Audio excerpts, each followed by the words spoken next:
হাতিয়ার মেঘনার আরেক ইলিশ ৭,৭০০ টাকায় বিক্রি। হাতিয়ার টিভি, বৃহত্তর হাতিয়ার কথা বলে।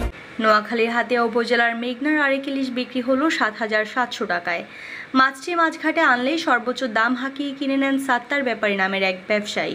গতকাল সোমবার সকাল ১০টার দিকে উপজেলার চরেশ্বর ইউনিয়নের ৩ নং ওয়ার্ডের বাতানখাল বউবাজার মাছঘাটে ইলিশটি নিলামে বিক্রি করা হয়।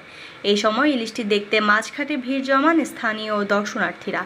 জানা যায়, ভোলার দৌলতখাঁ এলাকার সানু মাঝি মেঘনা নদীতে মাছ ধরতে গিয়ে এই ইলিশ মাছটি পেয়েছেন। তারপর তিনি মৎস্য আড়তে নিয়ে আসেন। নিলামের ডাক দিলে মাছটি ৭,৭০০ টাকায় কিনে নেন সাত্তার ব্যাপারী। জেলে সানু মাঝি বলেন, নদীতে ইলিশ কম পাওয়া যাচ্ছে, তবে অল্প হলেও এখন জেলেদের জালে বড় আকারের ইলিশ ধরা পড়ে। অন্যান্য মাছের সঙ্গে আজকে বড় ইলিশটি ধরা পড়ে। পরে বাতানখাল বউবাজার মাছঘাটে নিয়ে আড়তে মাছটির ডাক উঠানো হয়। আলহামদুলিল্লাহ, আমি ভালো দাম পেয়েছি।